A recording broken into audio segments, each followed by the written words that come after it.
without further ado, Mr. Madou. I had to go there. Yeah. Please welcome. Dr. Madou. Yes, thank you very much. Thanks, Nick, for the introduction.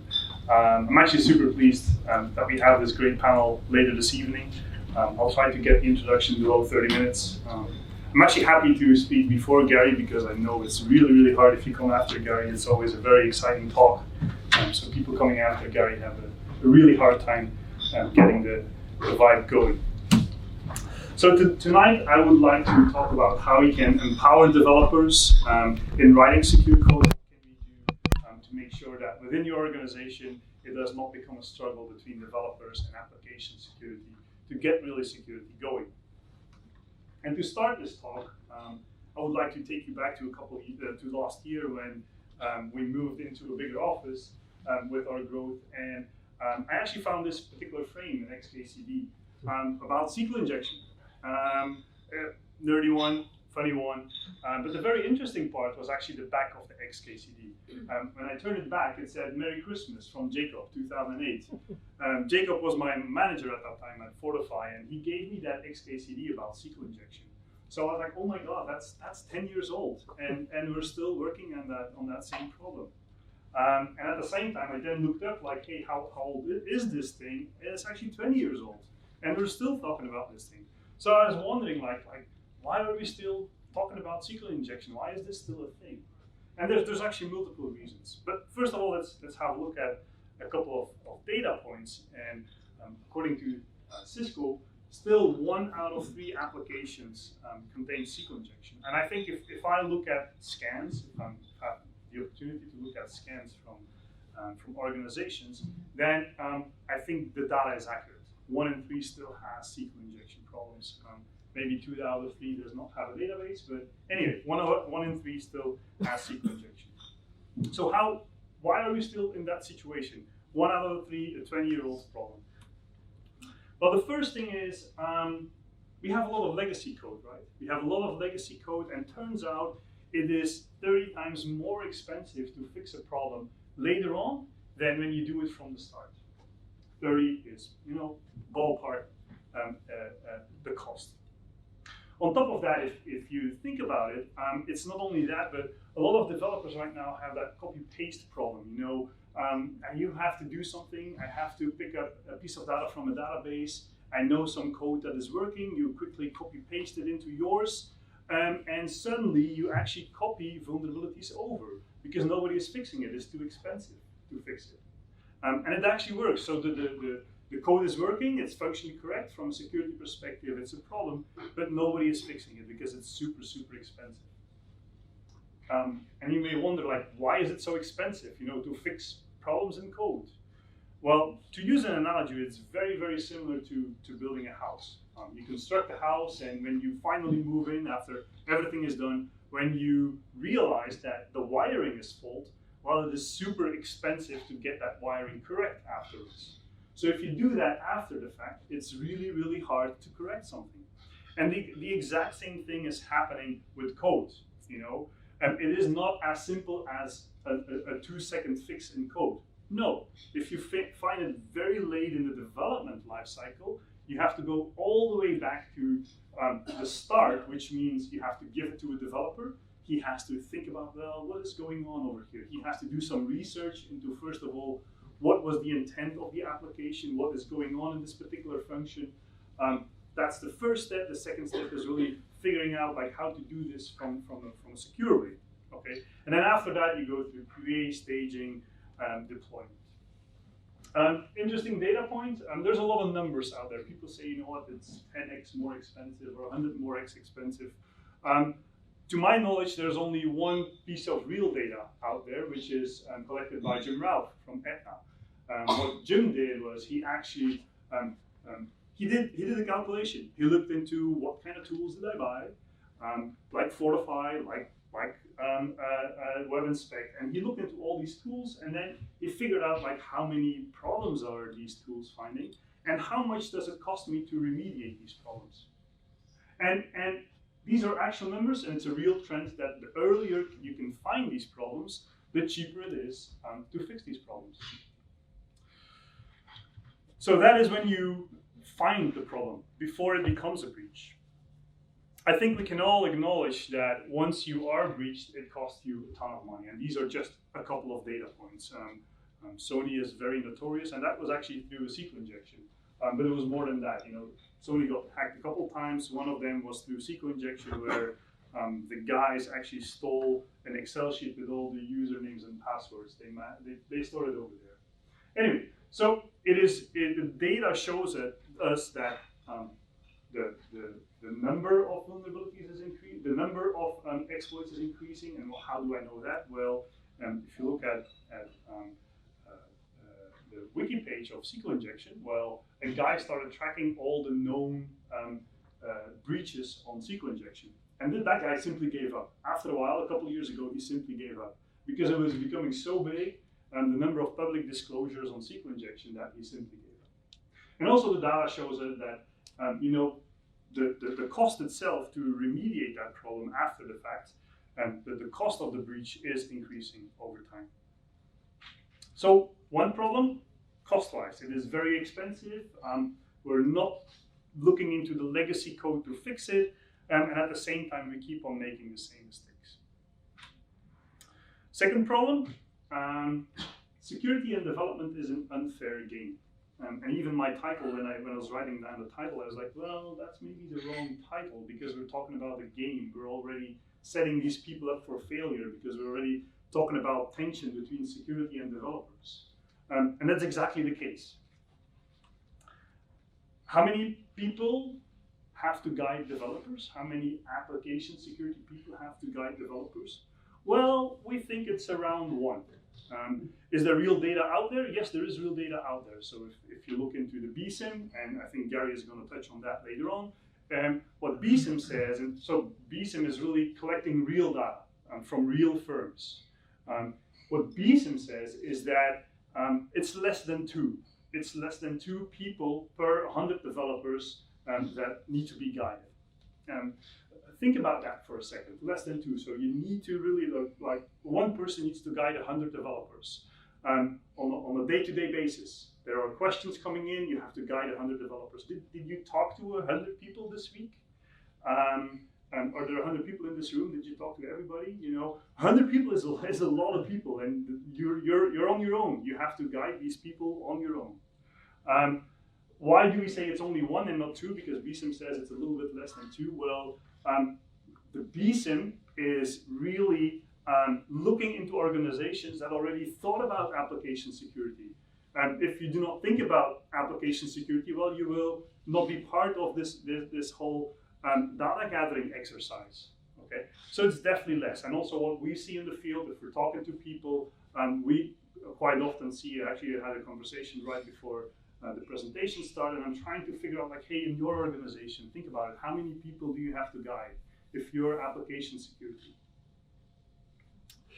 So 1 versus 100, that's not good, right? And on top of that, we're speaking a very different language, right? Security and developers are speaking a very, very different language.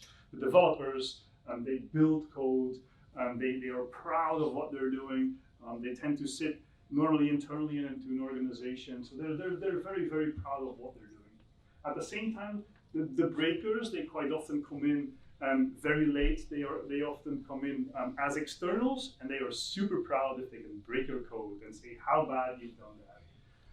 So where the builders, they consider it their baby, at that point in time, the breakers call your baby ugly. Of course, that's not a good way to start. But what I've said over here is mainly waterfall. You build something and the breakers come in very late and they break your application. There's definitely a new world out there. With CI/CD, you really want to make sure that you have rapid deployment. Everything that is built goes straight into production. That's the new world. Are we set up for that? Are we set up for these fast feedback loops? Well, not really. A couple of organizations are trying to do that. They're trying to shift left. But does that really work? I would say rather no. Because what they're doing is they're still focusing on the negatives. They're trying to slam you earlier on, essentially. They're still slamming you, but earlier on. Okay, so that's really a problem. It's very reactive. It's pointing out the problems.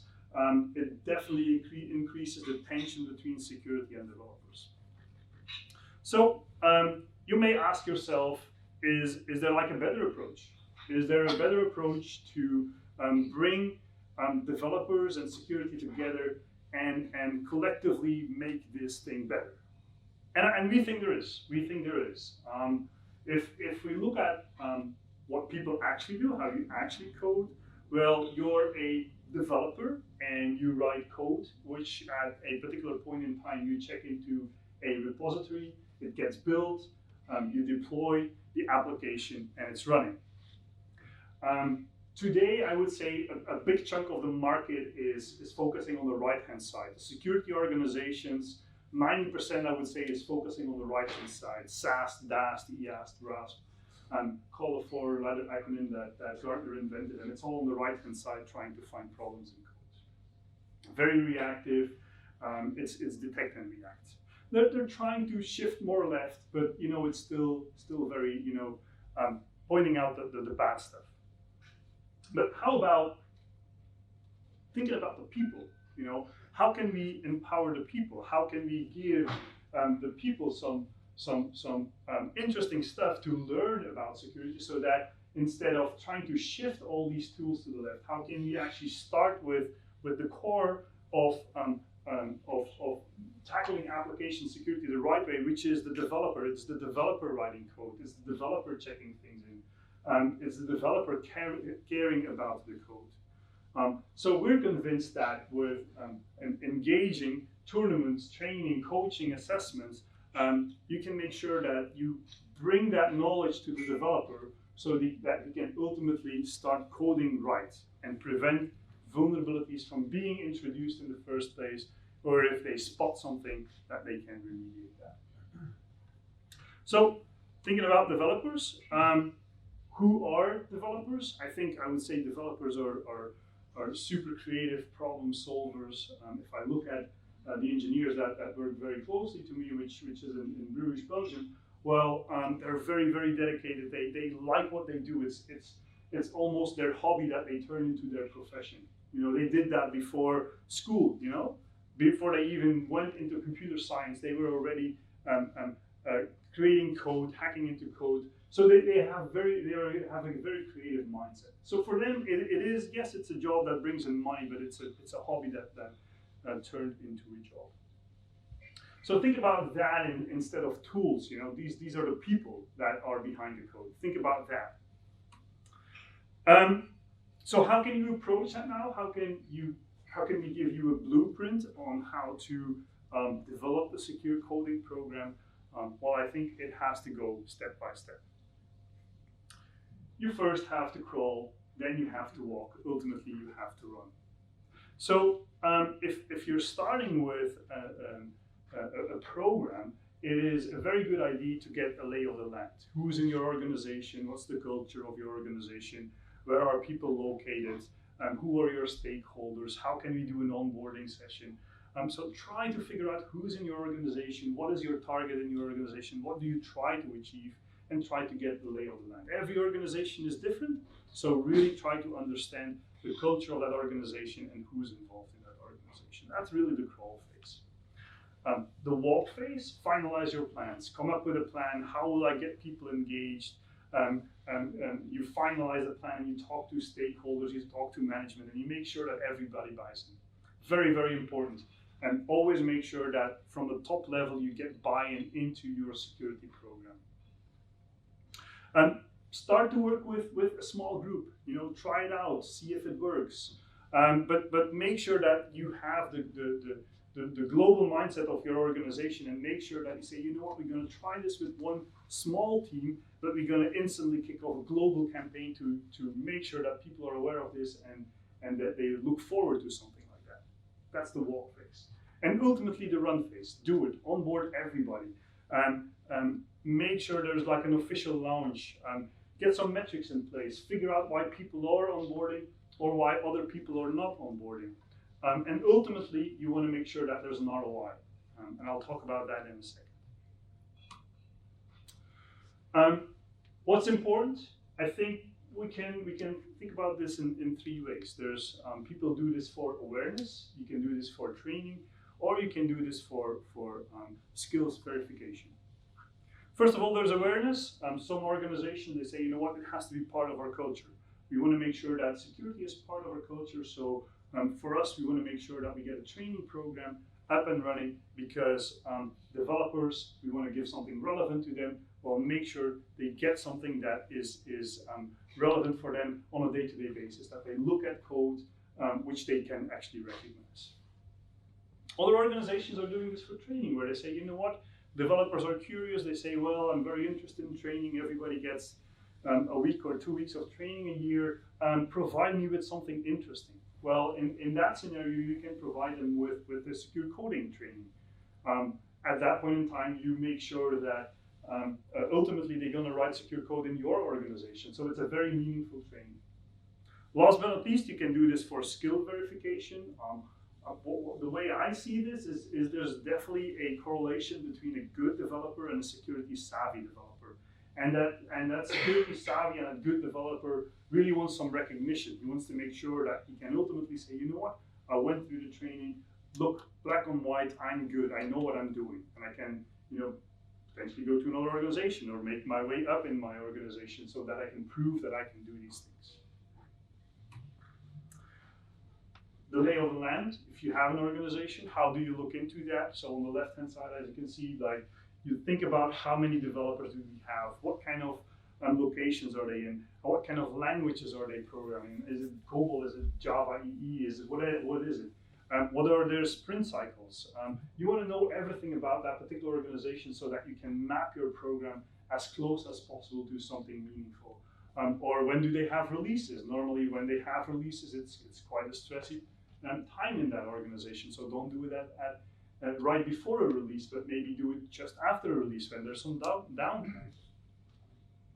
So top down, priorities, success metrics, what has been done in the past, what works for you, what does not work for you.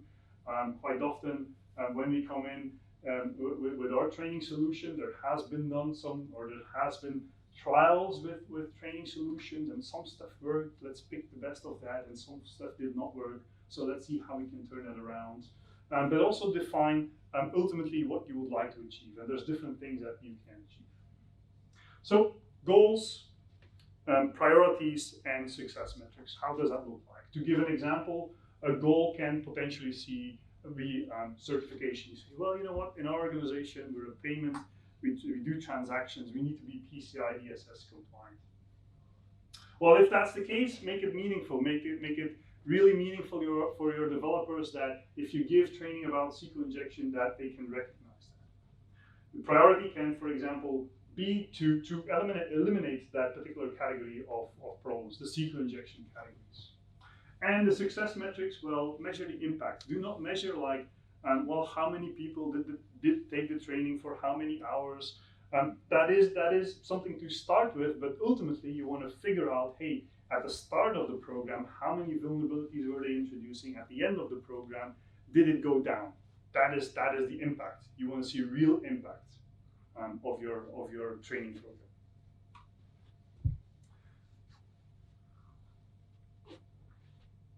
Very important in all of this is identifying your security champions. Where are my security champions? They will be very, very helpful. If you're a global organization, if you have a lot of teams, you want to make sure that you know exactly where your security champions are. There's always in these teams, there's always developers that have a keen interest in application security. You want to identify these people. You want to make sure that they help you. I think in the BSIM that's called your satellite. So you really want to make sure that they are advocating for you. They make sure that they go into their smaller team and they say, you know what, security is important and let me help you. You can do that in various ways. One way to potentially do that is when you kick off a security program, you can start with a tournament. You get all these people together and you make sure that they play against each other in their language and framework. So within our solution, you can actually play against each other. You can look at challenges. You can figure out like what is the problem in a particular piece of code, and can I also find a solution for that code? Well, if you start with that, if you start with a tournament in an organization, it already produces a lot of very valuable data. Data like, hey, who's good in a particular team? Who is security savvy in a particular team? So that can ultimately become my security champion. It takes more to become a security champion than only be on the top of the leaderboard. You need to have good communication skills, for example, because you have to be able to explain and help people when they have security problems. But at least you have the data. At least if you're a global company, if you have 1,000 or 10,000 developers, you have good data points of who's doing what and who's security savvy and who's not. For the other people, you can also identify what are their weaknesses. If you play a tournament and you give them SQL injection challenges and cross-site scripting challenges, you will immediately see like, hey, are they strong or are they weak in these particular categories? So ultimately, if you provide them with a training, you can actually make sure that it is skewed towards their weaknesses.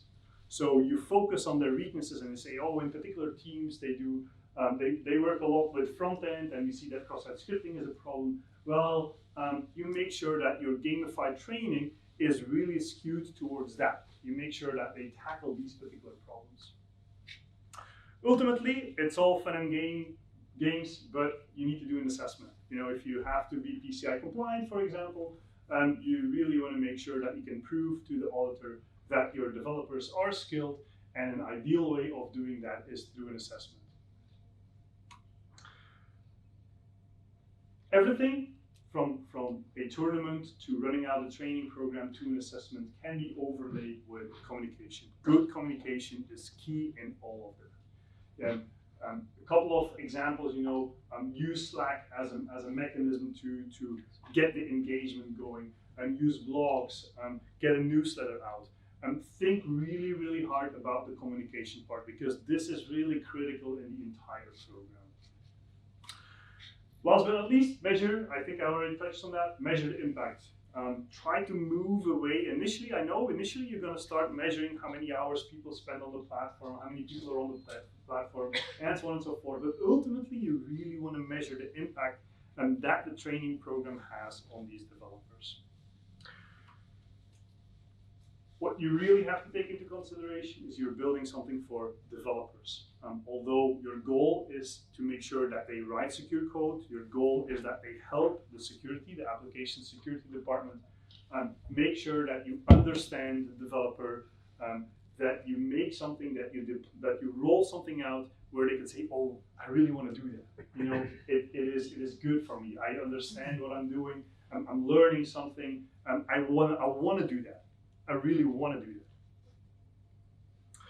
If you're interested in a couple use cases, on our website you can, for example, find a use case of AIG where they wanted to get some awareness across the board.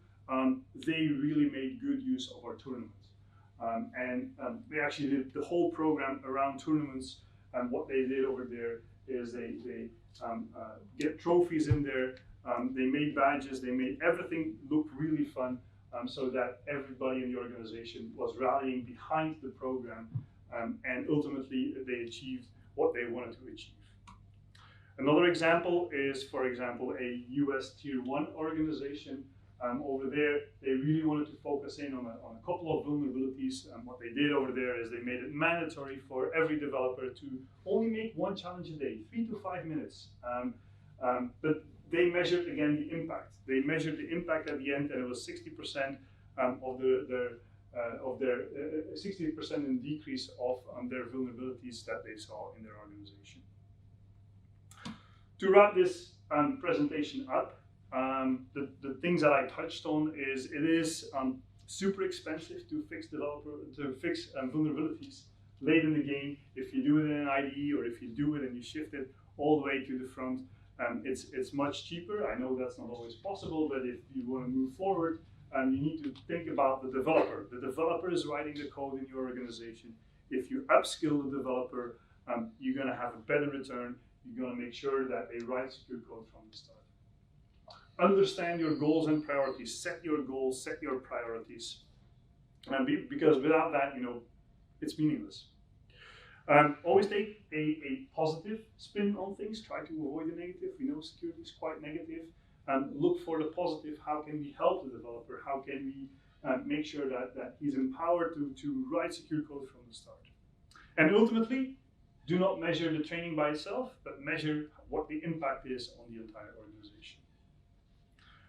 Questions, we'll take questions afterwards in the Q&A session.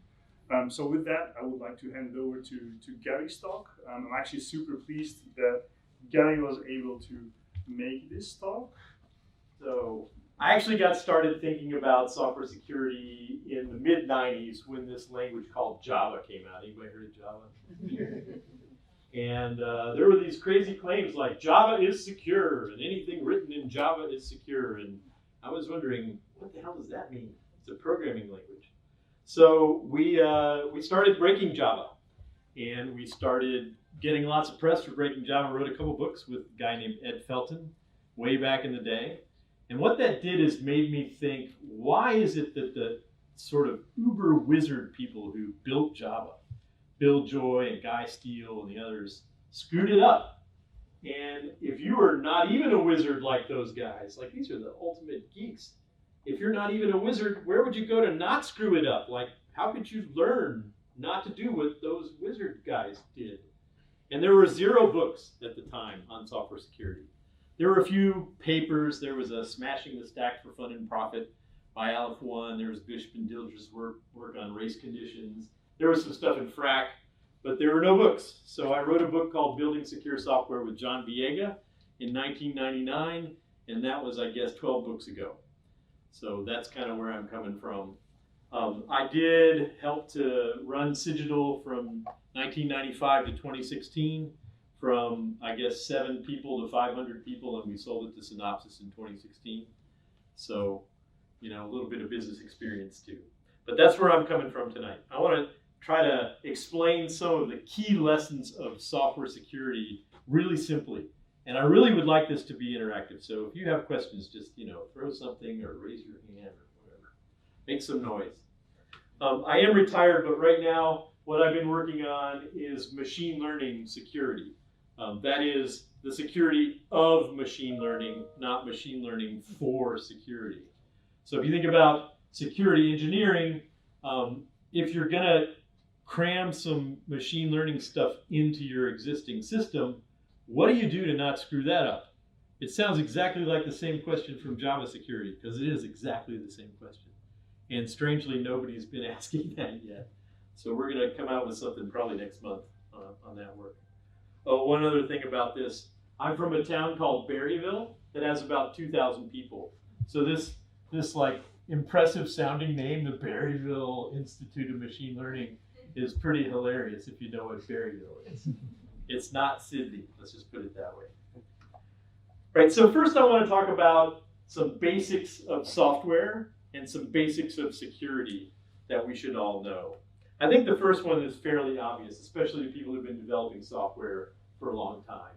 You know, it is this. Software is in everything, and it is just deeply sinking into all aspects of society, including our cars and our finances and our comms and even our pockets, and it's broken. And unfortunately, part of what's broken about software is security. So, you know, people for some reason just believe inherently, that is normals, not us, but normal people, believe that software should be secure, must be secure, and then they get really mad when they find out that it wasn't.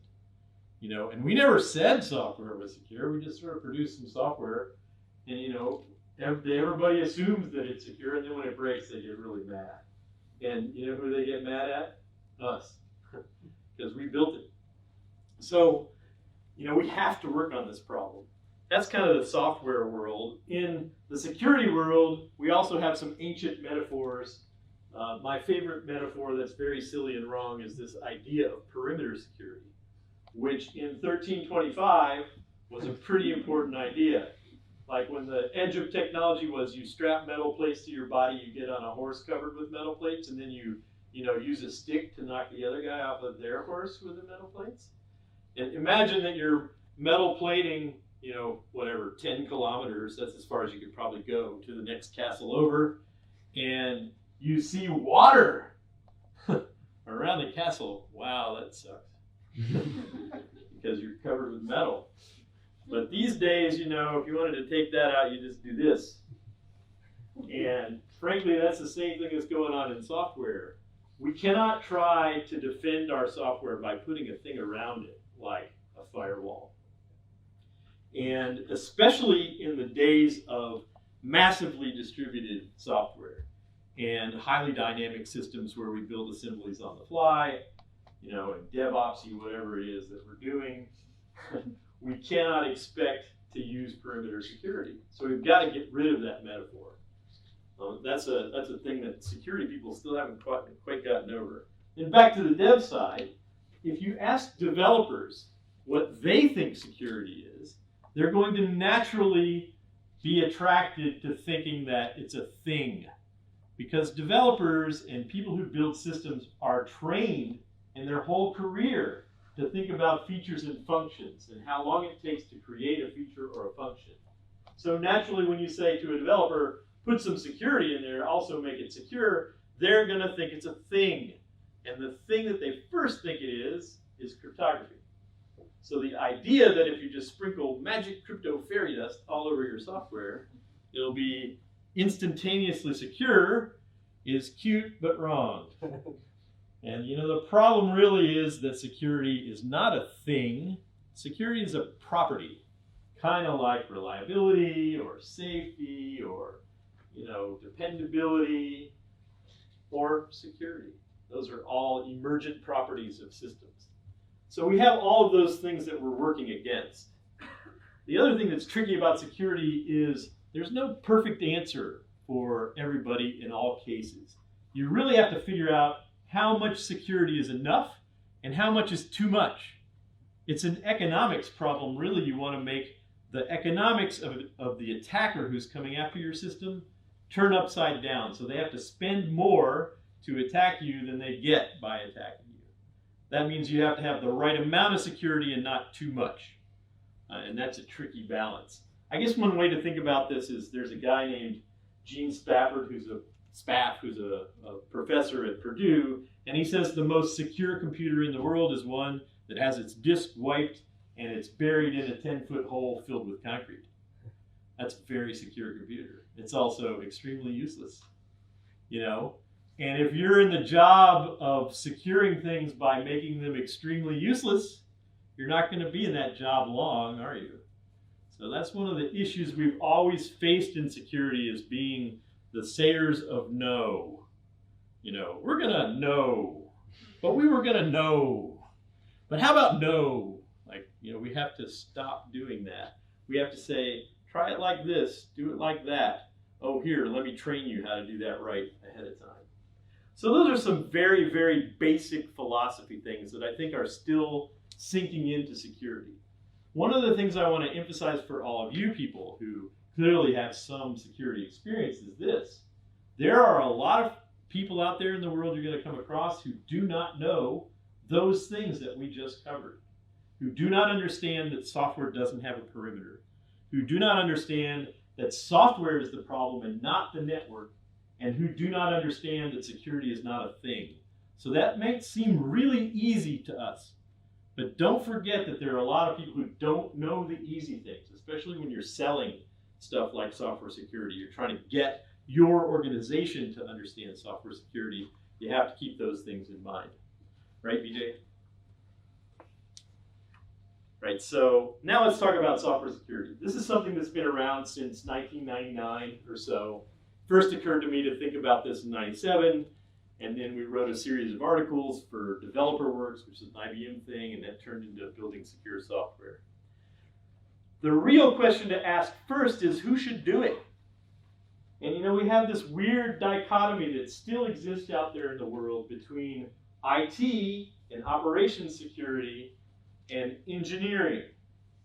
And it goes kind of like this. You go over to IT and you go, "Hi, IT guys, software security, what's going on?" And they go, "Oh, that makes me mad."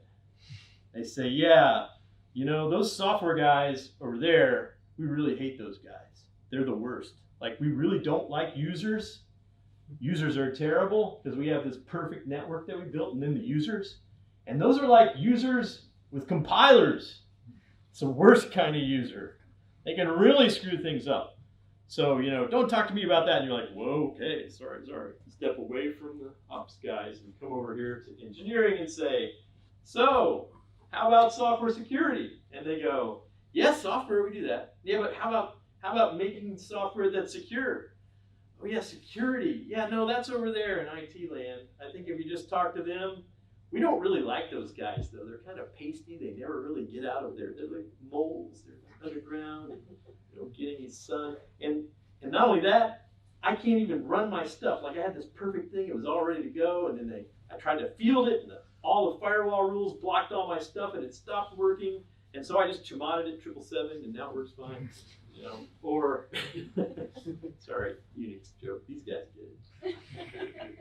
You know, or I don't know. They're you know, those guys screwed up my build machine by putting antivirus on it. Now I can't even build my stuff. So there's this tension between engineering and IT security in a lot of organizations, which means that who's left in the middle to do software security? These people say they're supposed to do it. These people over here say they're supposed to do it. And who's in the middle? Hint, on slide, first word in red. Hint. I'm the one who's 5 in the morning. Come on. What does it say? Nobody. Nobody's in charge. Huh. Well, that's bad because Management 101 says if you want to get something done, you need to make somebody responsible for that, and you need to give them some budget to get it done. So responsibility and authority and all that stuff, which is Management 101. So we need somebody to do that. Like right now, if software security fails in your firm, who gets fired? Nobody. Perfect. Well, if software security goes great, who gets a bonus? Nobody. No, the CEO always gets a bonus. Come on. Always. It's just, see, same joke. That one's compiled.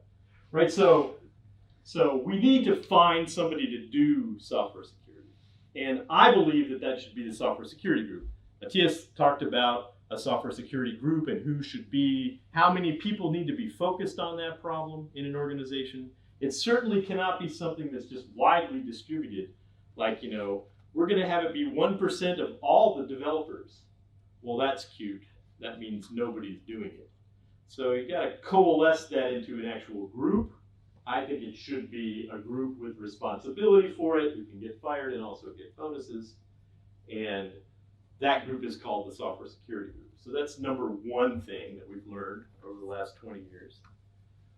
In 2006, I wrote this book called Software Security, where my little logo came from. And in this book, I talk about 7 touch points, plus or minus 2. And 3 of those are super important. By the way, training is not on this touch point thing because training sort of pervades all that stuff. You need to train people to do all of these processes, just to be clear on that. So in another section of this book, there's a whole bunch of stuff about training. But in the touch point section, we talk about 3 things that you should do in your organization in this order. Number 1, and this is just my opinion, not what people actually do out there. Number 1 is code review with a tool. Now, why would you start with code review with a tool? Well, the one thing that you know about all software projects is there's code, except for those government software projects, but we're going to ignore those, right? One day they'll have code. Now they're just talking about code. But assuming you have a real software project, you can laugh, it's okay. If you have code, you can review the code. So review the code. Not only that, this technology is 10 years old now. Like we were working on static analysis stuff that became Fortify in 1997. And Fortify, what was founded in 2002, something like that. Yeah.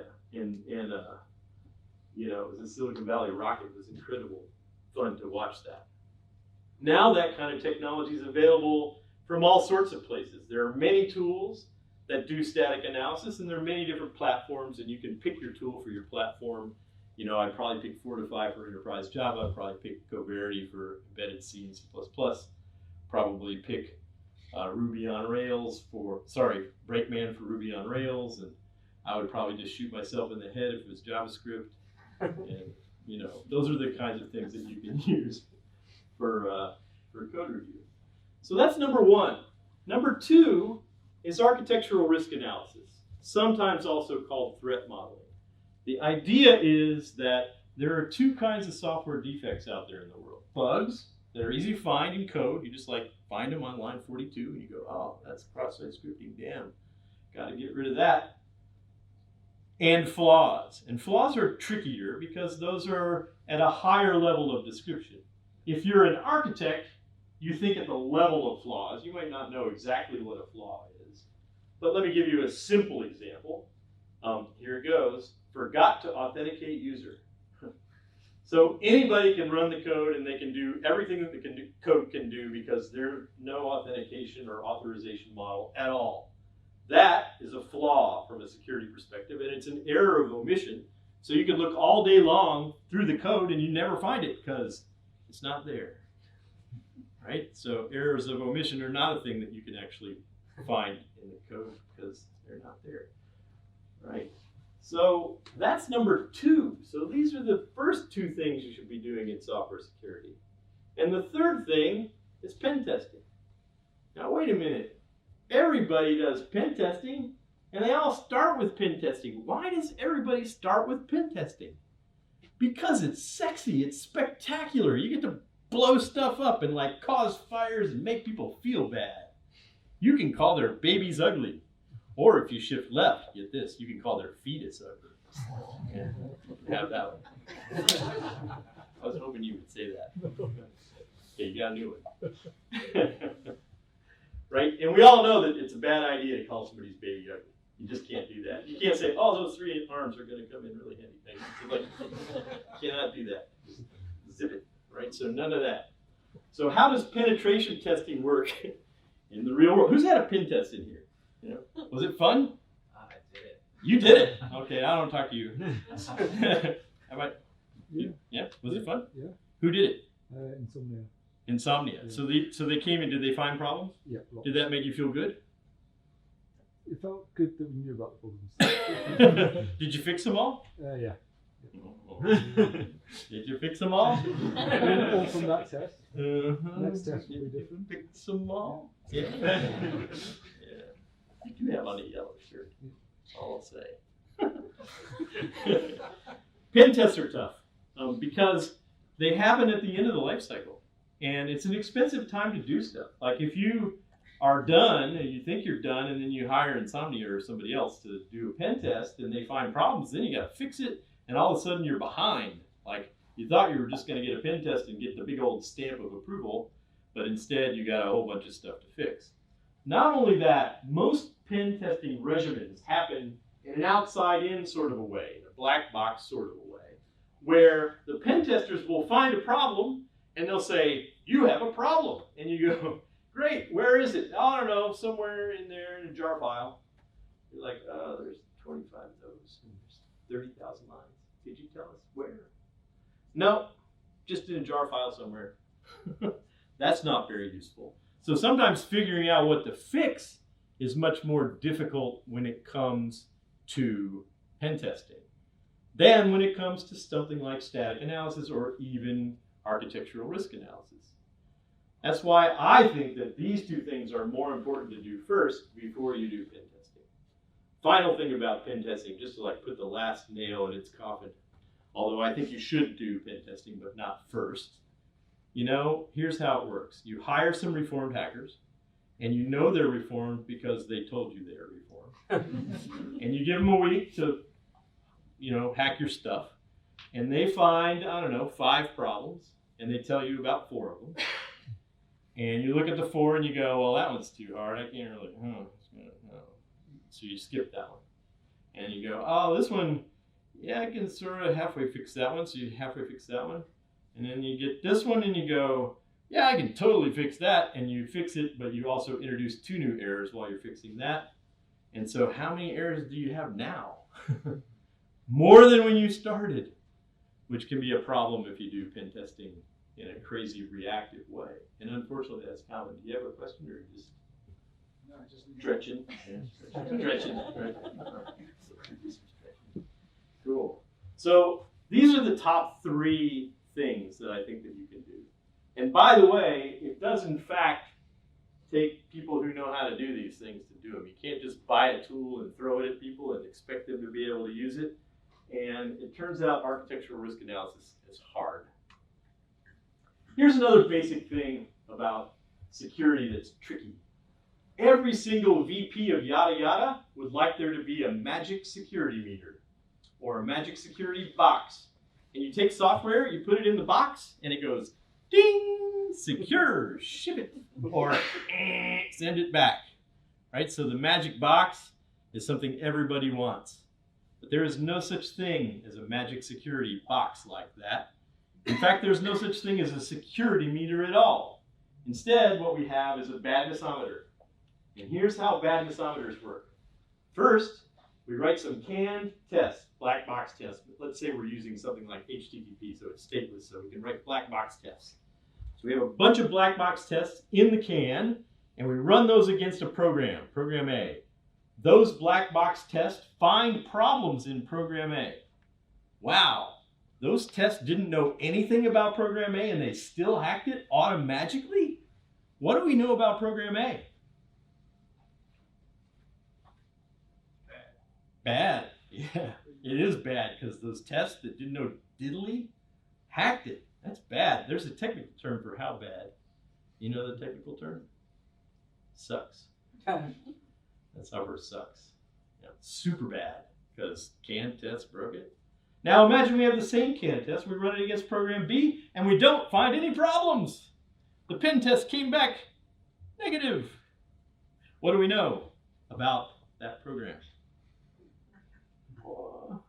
We ran some tests. We don't know nothing. We know epsilon. That's slightly more than nothing, just barely. Doesn't suck. No, it could still suck. You just didn't find out that it sucked. But here's what happens. We have a badnessometer that goes from, wow, those canned tests broke your code and they didn't know anything about your code and your code sucks and you are in deep trouble. All the way to, we ran some tests and we didn't find any results, so I don't know. Now, if you treat that thing as a badnessometer, that is great. That's what you should do. If you treat that thing as a security meter, trouble, trouble, trouble, trouble. And the VP of yada yada would like to treat it as a security meter. Not only that, you know, some unscrupulous vendors will sell you the magic box. They'll tell you, if you just run our magic tool, it'll tell you whether your code is secure or not. Now, those people are either very bad computer scientists who don't know what the halting problem is, because we can't even put a program in a box and tell you whether it's going to stop. We cannot do that, theoretically. Right?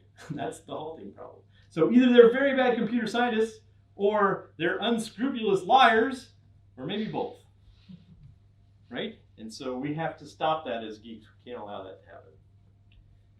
Another super important message for software security. If you find problems, or somebody finds problems that you hired, or whatever, problems just miraculously appear in your code because you didn't write them, somebody else must have, you know, and you don't fix those problems, are they still there?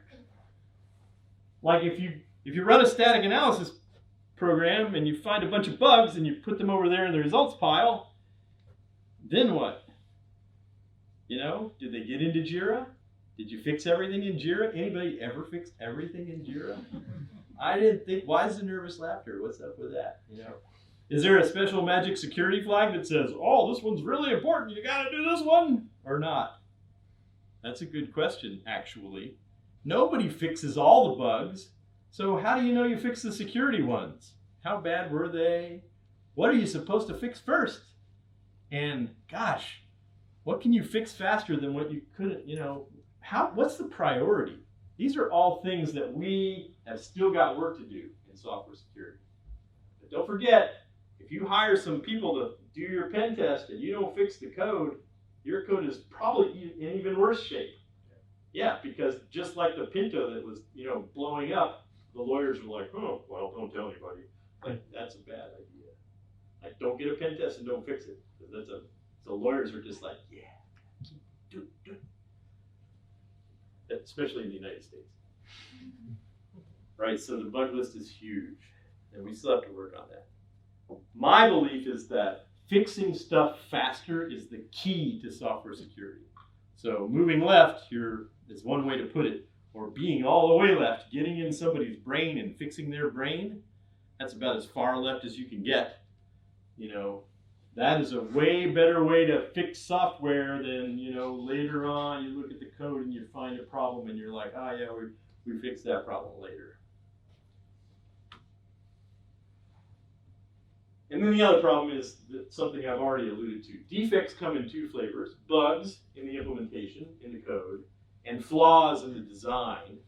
And there's been a lot of talk about bugs. In fact, there's been too much talk about bugs. And there's been way too much talk about 10 bugs, the OWASP top 10. And there's been an unbelievably ridiculous amount of talk about SQL injection, which I'm really sick of, which is one bug. And there are literally tens of thousands of security bugs. Not 10 and not one, but 10,000. So if you fix the OWASP top 10, are you done? No, maybe the marketing people will tell you you're done, but you are not done, right? So look, what are we supposed to do about that? That's very tricky. That's difficult. And not only that, that's just the bugs. So we've also got these flaw things, and the flaws are just as important. And there's not enough written about flaws, so we tried to fix that with this IEEE Secure Center for Secure Design thing. I got some architects together that were friends of mine at places like Google and Twitter and, I don't know, somewhere in Argentina, and some academics, and the cost of admission was you must bring flaws and you got to dump them on the floor in front of everybody without telling anybody what a flaw really was. And it turned out people generally brought the same sort of stuff. And we drank a lot of bourbon and moved the piles around, and then we figured out how to solve those problems and wrote that down. We have a lot of work to do when it comes to architecture analysis and threat modeling. And this is the kind of work that needs to be done. Now, towards what you were saying, Matias, about cross-site scripting, let's just beat that one to smithereens. Google took the results of this work and they changed their framework so that developers couldn't do certain things easily. It made it very difficult to write cross-site scripting in the native Google framework, which is not as like Google proprietary stuff, so you don't get to see it or have it. But they really pretty much eradicated cross-site scripting by fixing the framework at the design level. Deleted an entire class of bugs. Now you can still cause a cross-site scripting error in the Google framework. It's just really hard. You have to really try hard to screw it up. You have to intentionally be, I'm gonna screw it up! Ah! Instead of, oops, I screwed it up, which is how it is in normal frameworks. So that shows you the power of design and the power of flaws and the power of architecture analysis. And we need to spend more time on that. Software security, I want to talk about a little bit. We have this new thing called DevOps, and then we have SecDevOps or DevOps Sec or SecOps Dev or something. There's a whole lot of syllables in this. So either DevOps is good or it's bad or it's bullshit. Which is it? What do you think? All three? It's a scam. It's a scam. Woo-hoo-hoo. You heard it here first. Here's the deal. Developers like power. Most developers really love to code in C because it's like assembly language on steroids. You're coding right to the machine. And it's also like handing a power saw to a 5-year-old. Just don't cut your oh. oh, that's bloody. Right, so that power is bad enough. And then we said, well, how about if you're also in charge of the platform too? You know, you can always have the same virtual machine. You can put it in a little container. You can Kubernetes it all up and you can orchestrate everything and woohoo! And here are the keys, you know, please drive slowly. You know, so what we did was we took away the power from ops, from the IT people who used to run and babysit machines, and we gave it to developers who were already making bugs, and we asked them to make even more code. We're like, okay guys, here's your chance to make even more code and less bugs. Like, who asked for more code and less bugs? Only people on crack. That's it. Only those people. Because everybody else knows that more code is more bugs. So we're now creating more code because all of that stuff, that's code. Not only that, the security people cannot be the plain old security people from before. You cannot take a pen tester who can't code and sit them in a sec DevOps team because they can't code. And if you're doing DevOps right, everybody's coding all the time. The release cycle is just a horrible treadmill. You're automating everything that you can. And you can't automate, you know, architecture analysis, by the way, but we'll just pretend that maybe you could. But you can automate a lot of stuff. The problem is that, you know, there's just, if you can't code, you can't be on the team. And unfortunately, there's a whole bunch of application security people and software security people out there in the world that we've created over the last 20 years who can't code. They're not real software security people, in my view. If you can't code, you shouldn't be one. Just do something else. There's plenty of what you can do compliance. That's fine. Not that people have to do that. There are people who do that. Guy does that, and it's important work. But you know, you don't have to be able to code to do compliance. It'd be helpful probably, but you do have to code to be in sec DevOps. You have to, and that's a new thing that's changing. So you know, good, bad, or bullshit. You said scam. Is that what you said? I forgot. Yeah, I think it's all three. It's good and it's bad and it's bullshit. It's a new way to get new businesses these days. Yes, budget. If you just like stamps DevOps, they'll give you more budget. And you just say Kubernetes. Like, wow, that guy is super cool. Here's an extra 20 guys. Right. Now let's talk about the BSIM in the last 6 minutes or so. One of the problems in all aspects of security as a field is that there's not enough science. Nomenclature is very sloppy. So we're not sure what the difference between a risk and a bug and a vulnerability and a flaw and a defect and an accidental mistake is. So is a vulnerability as bad as a bug? Is it the same thing? Do we track vulnerabilities? Do we track threats? What risks? What? We're not really sure. And not only that, when it comes to software security, which is the newest part of security, when you say, hey, how should we do software security? Everybody has an opinion. Like every single consulting firm, they've got, well, here's our methodology. We're sure it's right because we said so. You know, there was a lot of that going down around 2009 or so. Too much. You know, when KPMG came up with one, we're like, uh-oh, now everybody has one. You know, trouble. Sorry, just take it on there. They deserve it though. Maybe it was Capgemini. So everybody has their own favorite methodology. And at the time, the big three were Microsoft's Stride thing that Mike Howard, and OWASP Clasp that Viega did, and My Touchpoints. So there were like three popes with three pope hats. And you know, three popes. We've got two now. Let's see how bad that is. But three popes is even worse than two. So we decided to do some science. And the idea was very simple. We're going to call up some people who actually do software security, like the guys at Microsoft, and say, hey, Steve, we want to just figure out what you actually do. You willing to talk about that? And we'll all share? Absolutely. Everybody wanted to do science. That's the cool thing. When you kind of pop the bubble of baloney and you get to technologists, everybody wanted to know what everybody else was doing. Here's why. All of these professionals 10 years ago were worried that they were spending, $80 million or so with their thousands of people. the wrong way. They would wake up in a cold sweat going, uh-oh, I hope I'm not doing this wrong. And so, collectively sharing knowledge about what was working seemed like a really good idea. So we built this thing called the BSIM, and it grew from 9 firms way back 10 years ago to 120 firms at BSIM 9. Now, we talked earlier, Matias talked about the satellite, or what did you call them, champions? Yeah. Or mavens, we call them the satellite and the BSIM. SSG people are people directly doing software security in the software security group, and satellite people are people that are in other groups, dev groups, that also do software security, but they don't really line report to the SSG.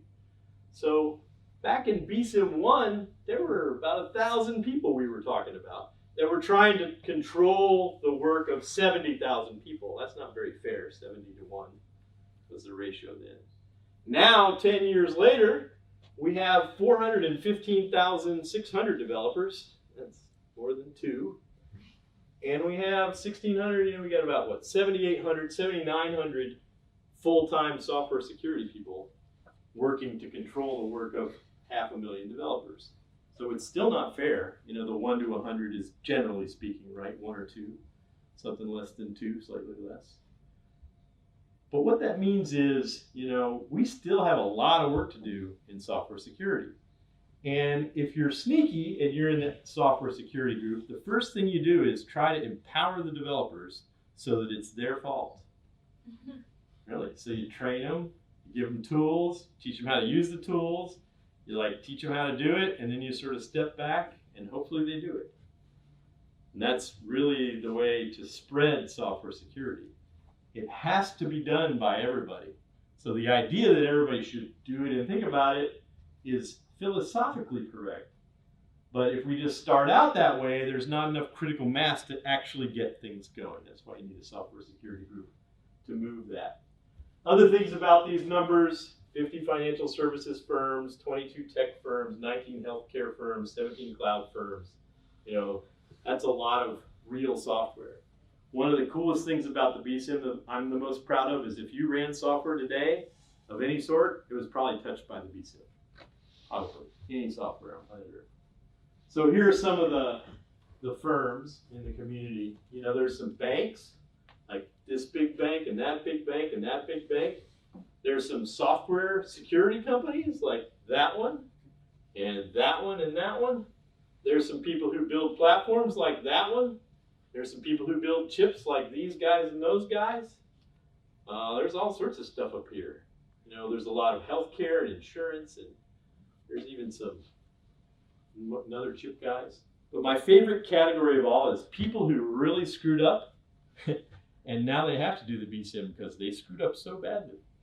Like these guys. Or, there's some up there that screwed things up. So, there's nothing that gets your firm religion by really screwing it up bad. And then you learn, darn, I should have been teaching my developers how to do this the whole time. Oh no, I'm 10 years behind. So the BSIM is a collection of facts, and those facts are organized into 12 practices. Some of these should be familiar, like architecture, analysis, code review, and penetration testing. What's the order those should be done in? Anybody remember? What's number 1? What's number 2? And what's number 3? Oh, you guys are great. Yes! The second row wins, although you were saying it too, but there's 2 of them up here. Right, so just remember 12, because on this chart, there are 12 little lines that make up the spider diagram. And you can compare your firm to everybody else with diagrams like this using the BSIM, which is pretty cool because you can decide whether you are ahead or behind in security testing or strategy and metrics or training. And you can just compare yourself to the average. Or you can compare yourself to your peer group. If you're a bank, there's 50 other banks you can compare yourself to. And the cool thing is there are real data that are even farther down at the engineering level about each of these 12 practices. So there are activities associated with each of those 12 practices. Here's code review, here's architecture analysis, and here's penetration testing. And you can see that they have a fair number of activities that are subgrouped under there. If you want to know what these 120 firms do for software security, those facts are in the BSIM. And it's not a bunch of opinions, it's what these firms are actually doing. Now, that doesn't mean you should do that. That just means those firms are doing that. So you can decide whether to do it or not do it based on how you feel about those firms, which is an interesting thing. But it is a set of facts which is often missing in security. So that's pretty cool. That's the BSIM. Let me give you some pointers to some more stuff. There's the BIML cow. This is the Berryville Institute of Machine Learning again. The cool thing about this cow is I live in a county which is a sub part of a state in the United States. That's the county. That's the shape of the county. In the middle of the county. Yeah, don't tell anybody. Right, so on my website you can find a whole bunch of stuff. Matias said he would buy everybody here a copy of this book. Just ask him for it. And also this one and that one. All three. He said he'd buy all three. For you all. You can learn about BIML here. And here's my email address. When you send me email, it will say that I'm out of town, which is true, but I'll still answer within 10 minutes. Don't tell anybody that either. Now we have time for, I don't know, a couple questions. What do you say? Thank you. Do we have time for questions? Yeah, sure do. All right. Somebody break the ice. What's the next 3 most important things to do, in your opinion? After pen testing, let's see. I think strategy and metrics is pretty important to do. So being able to measure stuff, so kind of using the BSIM in a meta way is one thing. Metrics are tricky in security too, because a lot of people count stuff that's dumb, like how many packets were blocked at the firewall? Who the hell cares? Like you can't tell the board that. You know, you're wanting them to do some risk calculations. So turning, say, key performance indicators into key risk indicators is the critical part of that strategy and metrics piece. And then depending on your domain, compliance can be super important. That might even be number 4. And then security testing, I think, is super important too. So those 3 things. Basically, you can look at the BSIM and mine it is the real answer. Good question. Somebody else? Yep. Object analysis and threat modeling. Yeah. In Agile world. Yeah. Yeah. Mm. How much rope do you want? Yeah, I mean, this is a problem. The big challenge with architecture analysis is it's hard. And the only way I've ever figured out how to teach people to do it is by apprenticeship, which is long and grueling, and it just doesn't work part of the time. In fact, one of the things we tried to do once at Cigital was train a whole bunch of guys at a bank that I won't name, that was Citigroup, to do architecture analysis on their own, and we got their best architects, and we tried to train these Citigroup architects who were from a bank I won't name, and it didn't stick. Like, they just couldn't do it when we were done. We tried to do it with them, we tried to show them, we worked with them for a year, and at the end, they couldn't do it. So we were like, damn, it didn't work. So the real challenge for both threat modeling and architecture analysis is how do you scale that? And then you ask an even worse question, which is how do you put it in DevOps loop? And the answer is, what? You know, there aren't any tools, you can't automate it. You might be able to automate parts of the knowledge aspects of it. Like, if I use this framework, I might find those risks. I might find those flaws. Or if I have these dependencies, it's going to bring this to bear. So that can help you get a leg up, but it doesn't speed it up much. You know, the problem is that it takes thinking. And as far as I can tell, DevOps is anti-thinking and more crank turning. So turn cranks as fast as you can and don't do the thinking part because the machine did that for you or something. And that's a problem. And frankly, it sort of goes with our backslide in the last 5 years in software security, which is dynamic languages, those are bad for security. Here's why. If you're building an assembly on the fly in JavaScript or Node.js or whatever, and the code hasn't arrived, you can't check it. Like, you can only check it when it's there and it's assembled. So if it's a URL and you fetch it, you're going to get some bits and you put them in there and then you can check it. But the next time you call that URL, you might get something completely different. That's a problem from a security perspective. Like back in the old compiler days, we could like pretend to be something like the compiler and check the build and then know that it was, got checked for bugs. In this new dynamic world, we have some issues that are big issues. Those were brought about in Java with the class loader, really. But that's something that we haven't really grappled with. And unfortunately, the tooling for those dynamic languages is not as good as it is for the old school stuff. So we're kind of backsliding a little in the field, which is a problem. Yeah.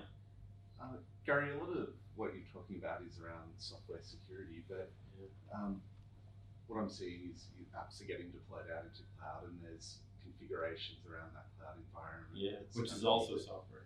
Yeah. And absolutely, and I was interested in your thoughts around, in your model, how you see all of that being packaged up with, not just the code that's being written, but the environmental configuration. Yeah, it's a double-edged sword. So here's what I think. The Amazon IT guys are better than yours. So AWS stuff is probably going to be better managed from a plain old, it's a platform perspective and patched faster and better machines and just going to be up more. So they're better than you, but they don't know what code you wrote. And the code that you wrote can really screw everything up like super badly. So the big problem in cloud land is that the cloud providers, Azure, AWS, Google, they're all claiming that they do a better job with security, which is true from an IT security perspective, but is like severely untrue from an application security perspective. In fact, they're just like, oh yeah, but the application, no, we just give you the platform. In fact, here, sign this, thing. No, sign it, right, sign it. And that's them getting out of the liability for your bad code.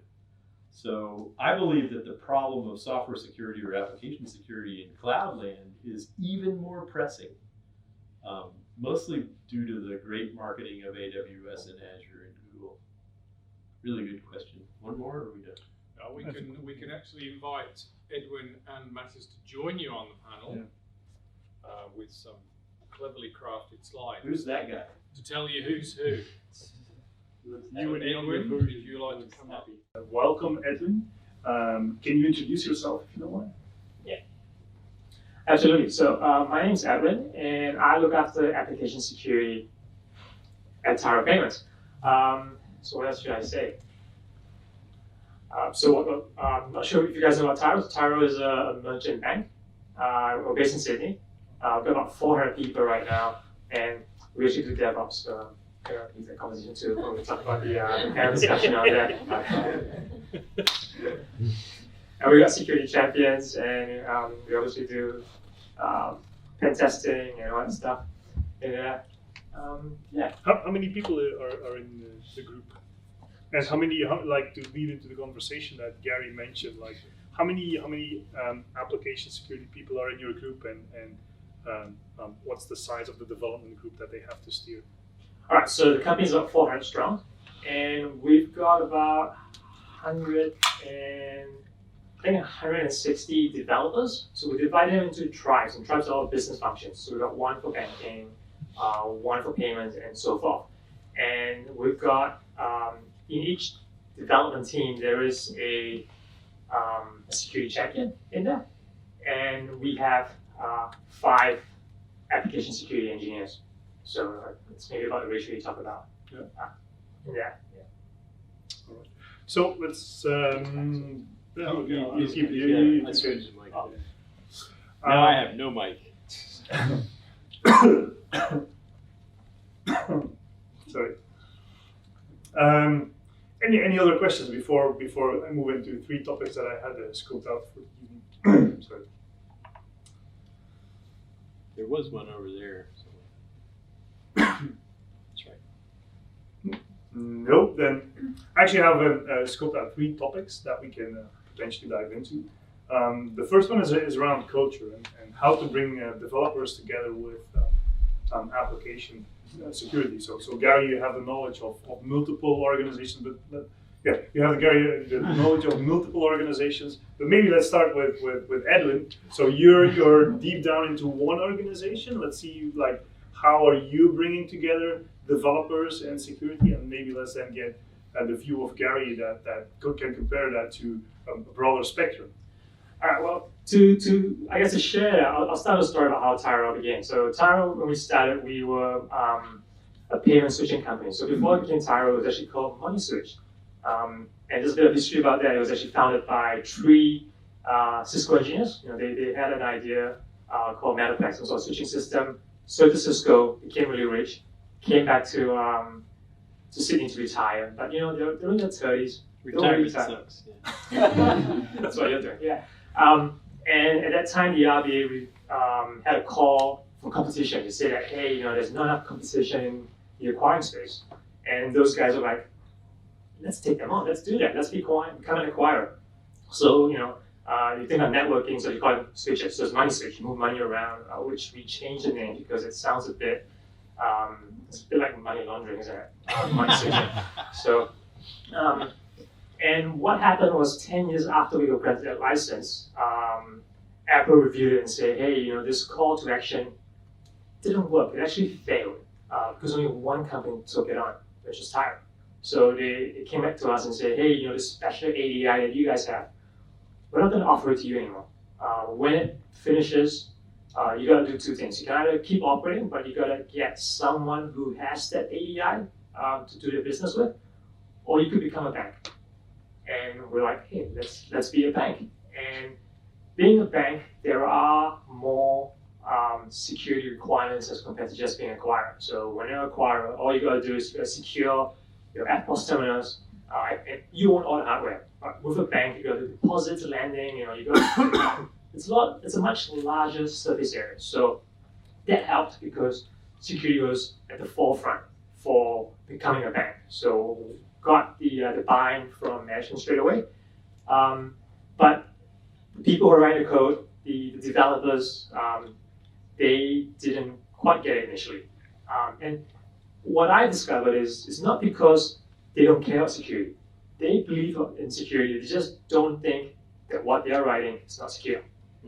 And when we did what you're saying, we did the pen tests, we get in the results, and the first thing they got was denied. They're like, how can you exploit that? What can you do with this?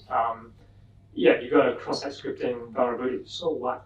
Like, how does that impact stuff? So the first thing that we did to actually get some buy-in, I think this is one of the main things about culture is to get buy-in, was we did a presentation, and it's called How to Hack Tyro, like it was 2015. And it was using all the applications that we had discovered issues with in the previous year, and we demonstrated, and we did a live, or not live, like a real-time, how to hack everything. And I had people coming up to me after that going, I wrote some of that code. Yeah. And it just made them aware. So with that, we were able to get, I guess we had support, so we had buy-in in terms of funding, so we were able to do training and everything. But we had developers who take pride in their code and take pride in the security testing and all right. And I know you're talking about pen testing, and it's all about finding issues. But what we had at Tyro, which is really interesting, is the developers come to me and go, hey, Edwin, I want to do a pen test. And it's like, oh, what's the concern? It's like, oh, we want to do all this stuff, but product wants us to launch early. So we want you to actually tell us if there's an issue here, or can we move ahead? Yeah. So we actually have a lot of people coming up to us wanting to do a test. It's the opposite, I guess, compared to most organizations. And the other thing that we do is, as the security team, we don't do security for you. We do it with you. So the teams are accountable. The technical lead is accountable for security. We're not. We're just there to provide the expertise, the guidance, the tooling to actually get them to do that. So that's kind of the culture at Tyro, where we're at this point where teams want to do security. They understand what's happening. We don't have the overall top 10. We've got the Tyro's top 10. Yes. Based on the previous year's pen test findings. That's good. And every year we have an activity, like a tournament equivalent, but essentially it's a CTF where you try and break into the system, but all the vulnerabilities were last year's vulnerabilities in our system. So you learn from it. So everything that we find, we take it back as a security awareness learning piece in terms of how can we not do this again. So that's the kind of the culture that we have down here. So if you look at this particular, I get to answer the question. no, so absolutely. I was going to ask, like, if you see that one, is that general practice? I think they're very far ahead of the curve. But if you look at the BSIM, the companies that you've talked to, I think you can explain it really simply. So developers want to do the right thing. They actually do. They just don't know how. So if you teach them how, they'll do the right thing. You just got to teach them how. And you can do it in this elaborate way, or you can do it in a simpler way. But the good news is developers really hate writing code that sucks. They don't want to do that. And they really get mad when you break their stuff, but you didn't tell them that you could break it that way beforehand. That just makes people mad. So, but you absolutely need management buy-in to, if developers really want to do it, and if it's not supported by management, it's not going to happen. Yeah, I have seen, groundswell of software security hit middle management and just totally stall out. That happened at HP many years ago, like in the 90s, where there were a lot of developers doing great stuff and they were teaching each other, and then they just hit middle management, and that was the end of that. This middle management is just inertia, basically. Any questions around how to bring developers and application security together? Yes, please. Yeah. So if, in my personal experience, I'm a developer, but I'm a junior developer. I don't have much experience. The code I write probably has vulnerabilities, but I don't know much about it. I work in a small startup where the people do care about security, but they're probably not educated about it. In this sort of sense where we're not in an industry which is like a bank where it's really critical. What's the best way to teach people about this, to sort of teach them about the security? Should we be getting pen testers in to like show people this? How would you go about introducing security? So how I go about introducing security, and just to talk about it. So you're saying that you're a smaller company and you're not a bank, so it's actually harder to actually get that. I would say that because you're smaller, you kind of fought to not embed security into development because the cost of fixing it after is a lot more expensive. The way you need to do that, I guess, is what I'll go with a whole company or a whole development team kind of learning experience. So you could start with what we used to do is called like a bug bash. Yeah, I agree with that. You do some sort of learning together, and it has to be a combined thing. It's not you go do it and do a presentation for everybody. Everyone has to do it together because it's about the community learning effect. So yeah, it should also be about pizza and beer. Pizza and beer, seriously. So it goes with the startup culture. We're having our first bug bash tomorrow, so good, well done. Yeah, so that's one thing. So do that, learn from that, and then learn from the pen test findings. I think you should get Matias to buy everybody copies of my book. Well, since he's offering. Yeah. It's a small expansion since you're just a startup. Yeah. And just one more thing, and it's really hard. So do you guys do TDD, test-driven development? No, we do testing, but we don't do TDD. So one of the things that we do at Tyro is, so you talk about how people make mistakes. It's really easy to make mistakes. When we see something that happens often enough, the security team, together with the security champion, sit down and go, how can I write a unit test to identify this? And what we come up with at the end of it is a set of what we call security stories. I don't know if that's an industry term. So what that is during a planning session, hey, we're going to do something. Those are usually called abuse cases in the literature. Okay, abuse cases. It's very nice. And we go like, all right, so you're going to do something with, I guess, authorization, and you're like, all right, what are the security stories or things you're going to think about? And hopefully you got the test that comes with it. So it's like, hey, just put this test in there and make sure it passes. And those tests are actually based on learnings that we discovered from previous stuff. It's really hard to write those tests. Learn, as an organization, if you can. It's hard. It's easier when you're small to remember than when you're big. Thank you. Any other questions around bringing together developers and application security? Sure. I'm only 3 months into cybersecurity, so if you had asked me 3 months ago, I would have said someone wearing a hoodie playing Minecraft in front of a computer. So I think I'm asking more for a comment as opposed to a question. But if we're talking about enterprise solving this problem from an education and skills gap, a lot of universities globally aren't even teaching secure coding as an elective. And then one step before that, when they're teaching students in year 3 and 5, that have been teaching these things only for a year or two, essentially, and now teaching children this, but not in a secure manner. And we're already 20 years behind. And the rate of change for flying cars, IoT, the amount of vulnerabilities and new things we don't know what we don't know yet. And we have children not really learning about this, so the gap is just growing exponentially. What can we do from an enterprise and a technology perspective to try and bridge this gap that we can't even understand yet? Cash in, make lots of money? I don't know. Now, the education thing is important, and part of what we've tried to do over the last 20 years is integrate some of that stuff into curricula. And some progress has been made. It's not true that no universities teach software security anymore.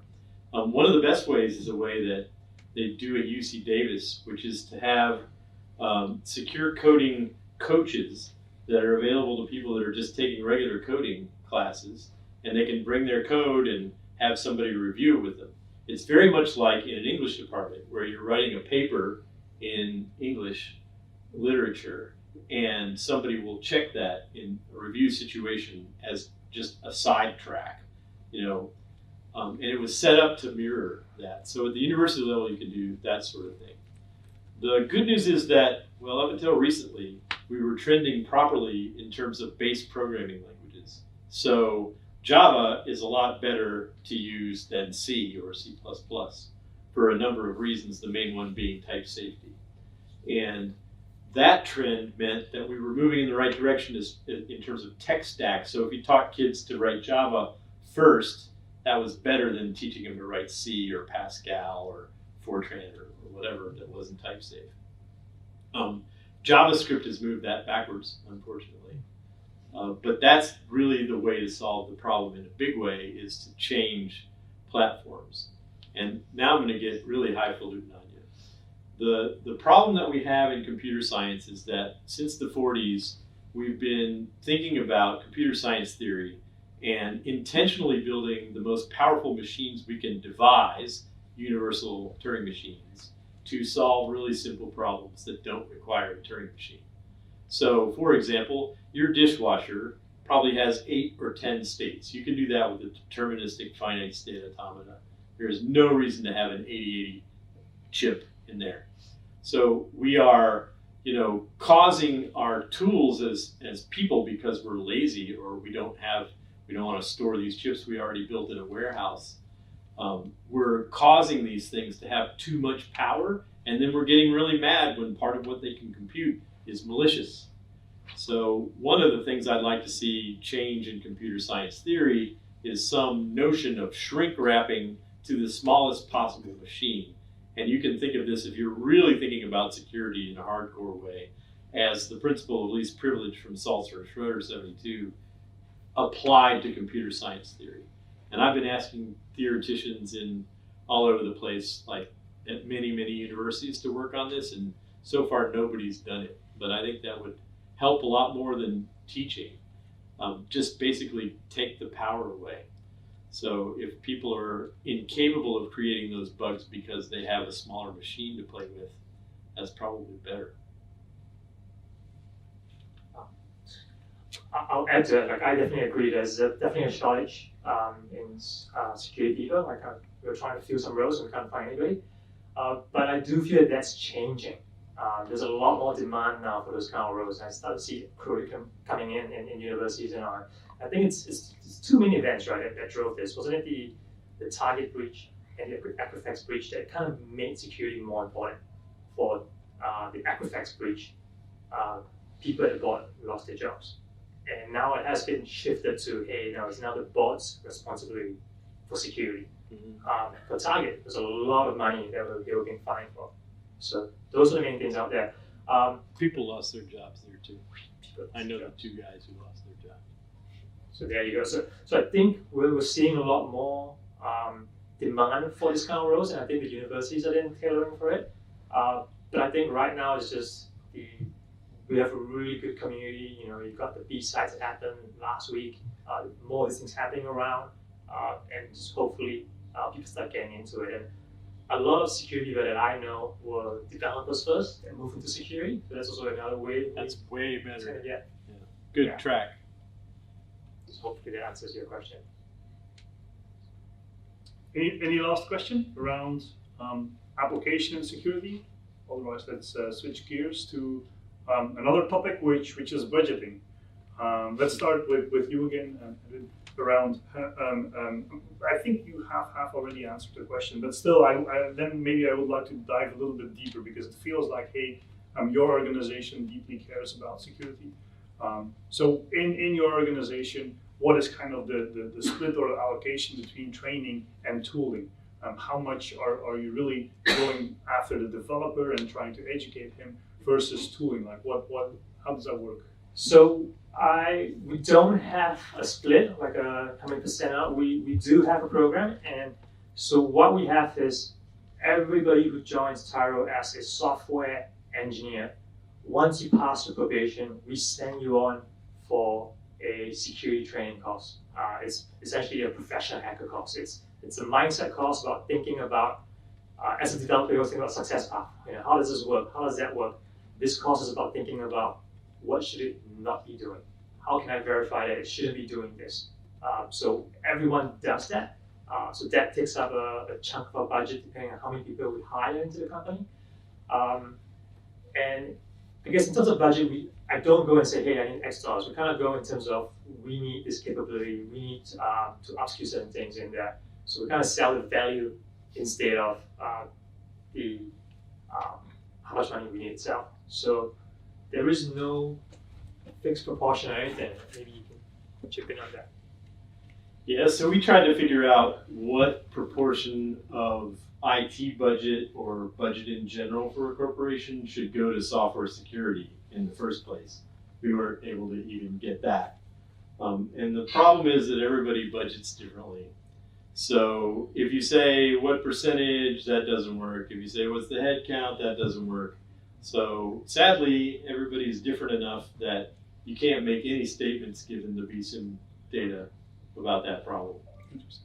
And since you can't even make the statement about IT budget versus software security budget, you can't get down further into the software security budget itself. One thing that I found out that came from a different project that's really kind of important for everybody in this room is that CISOs do not really care about software security. They have a guy who has a guy who cares about software security. So it's 2 levels down. And I found this accidentally because in our organization, before we sold ourselves to Synopsys, we were worried about expanding our footprint out of software security. And there were 2 ways to do that. One obvious way was just take some ground that was closely related. And the other way was just to get to the top of the mountain and look down and see what it looks like. So I did the latter. And I was really surprised to find out what CISOs do all day, which is not what any of the stuff written about CISOs do. Like, that stuff was written by people who are not CISOs, who don't know any CISOs, and who just wrote down a bunch of baloney. So we reported that as the CISO report, and if anybody's interested in that, it's got a lot of great kind of BSIM-like stuff for the CISO role, and a lot of it was super surprising to me when we did it. So there is. Can you elaborate on why they don't care about security? They do care. They do care about it. What I mean is they don't have a direct report. I see. So a lot of people would think, well, the CISO is responsible for software security. Yeah, but not directly. And, oh, well, there must be a report that reports the CISO is responsible for software security. No, not directly. It's 2 levels down, almost always. I don't know why that is. It just is. And these are fairly big firms. You don't have a CISO unless you're a big firm. So we're talking a few hundred people in a security organization.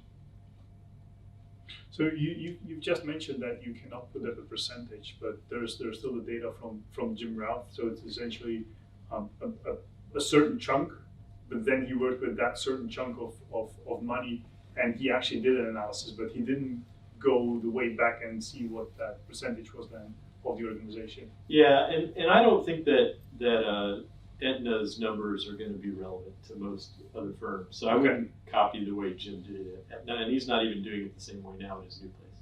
So once again, I'm just going to say budgeting is different in every firm. That sucks, but that's the way it is. And if you go to business school, they'll tell you that too. So that's just kind of 101 stuff. There was another thing. Oh yeah, here's a clever trick that you can do that helps software security from a kind of business perspective. If you treat security and quality and software development as a total cost of ownership thing, you can stop the organization from squeezing the balloon. And here's what I mean.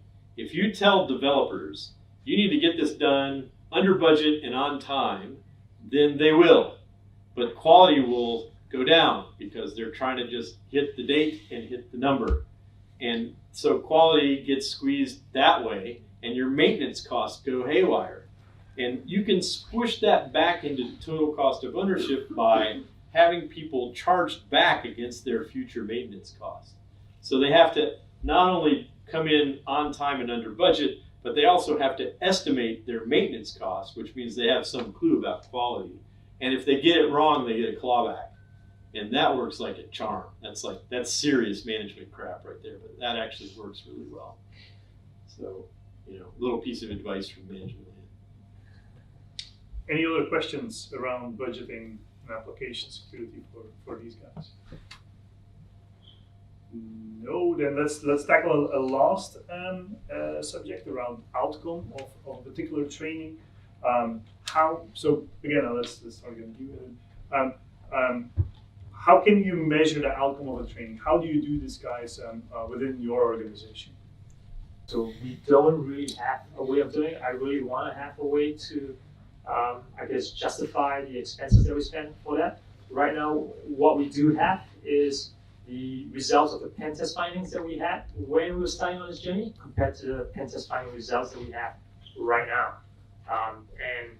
That is the main indicators that we have right now per different departments. And we have seen that the kind of findings that we're getting are not the very basic stuff. There's no more OAuth stuff. That doesn't happen as much anymore. And we do pair programs, so it kind of gets detected pretty quickly.